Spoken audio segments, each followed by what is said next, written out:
This is Jeff Timberell, Director of the Southwest Florida Real Estate Investment Association, here to talk about real-world real estate investing Part 1. This is going to be the first video in a longer series of videos. This mirrors presentations we have been doing in the Southwest Florida REIA for the last 3 months.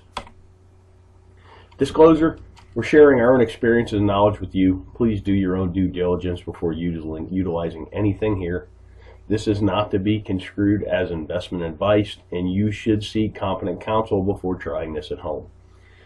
In the past 3 years, we've assisted and advised and had ownership interests in several private equity entities that employed over $14 million in capital in the Florida market, which gave us not only unique insight as to the amount of business we've done, it also gave us some great insight into how institutionalized investors employ capital.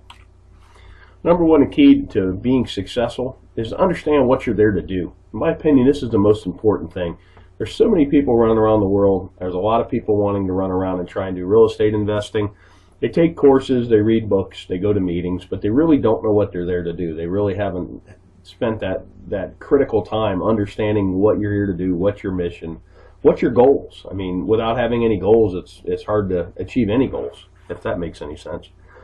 From our experience, the clearer the plan you have, you will be able to operate with a margin of safety. And that's the key word in this business, a margin of safety, because the ones that survive, last, and grow true wealth are the ones that don't make mistakes or make mistakes that you can recover from.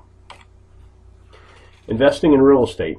Investment is the purchase of an asset or an item with the hope that it will generate income or appreciate in the future and be sold at a higher price. Keyword, the future for investing. So what does that mean? The act of committing capital to an endeavor with the expectation of obtaining an additional income and or profit. That's what investing is. Something I've learned over the years, it's kind of like a narrative. It's a why in the road when you're talking to somebody that's in real estate. Are they a trader or are they an investor? Investors buy and hold. They get a return from the assets they own.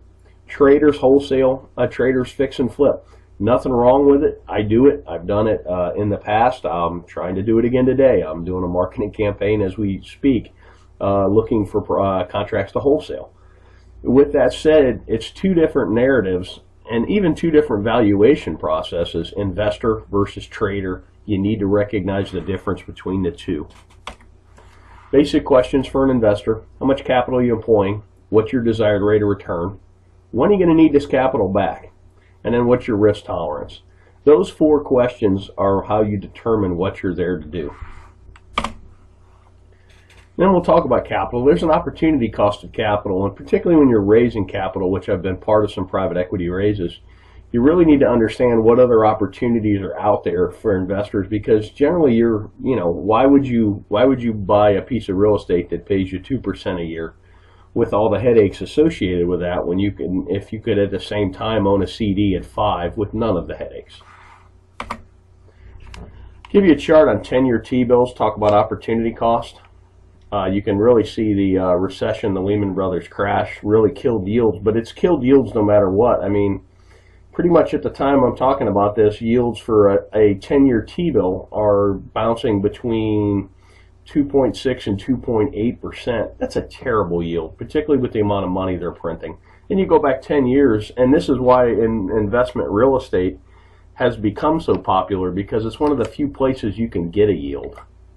Here's CD rates from 1984 on, and if you notice, about early 2000s, everybody got excited about real estate, and that's because the CD rates of return just continued to go down.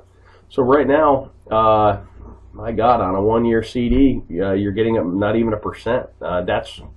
That makes real estate attractive, and that's something to watch as well. As CD rates and other rates on financial instruments go up, real estate may not appear as sexy, particularly to an investor who bought in the valley and bought right and has quite a bit of gain on the table. So opportunity costs in the real world. We already kind of talked about this. Most investors we know are looking for at least 6% a year. I know guys that are even looking for 15%, and that's a cash on cash, not an internal rate of return. That would be a whole nother video that could be a whole day's worth, understanding the difference between the two. But what here I'm talking about is a yearly cash on cash return.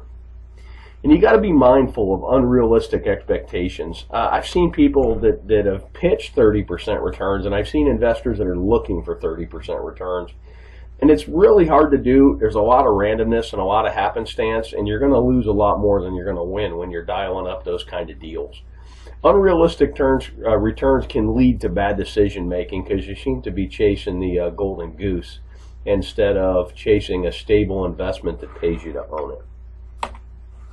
Let's talk about risk tolerance. These are two great quotes by Warren Buffett. And risk tolerance is really age dependent and your financial situation dependent as well.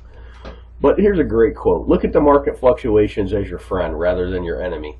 Profit from folly rather than participate in it. And that's most real estate investors. You're supposed to be a contrarian. I kind of put the world in, you're either a salmon or you're a lemming. You're either running with the crowd or you're running against the crowd.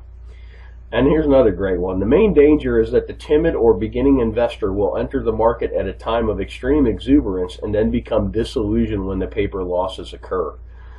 The key is to not panic and do math-based risk assessments and then math-based evaluations and then sit down and decide what you're doing.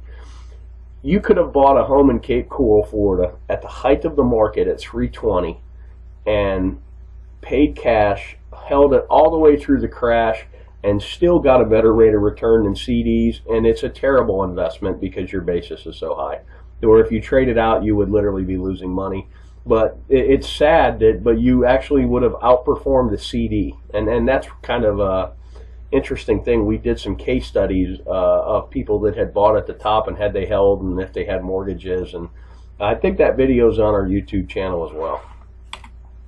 Thanks for watching. You can always check out our website at swflreia.com. There should be a link at the bottom of this video.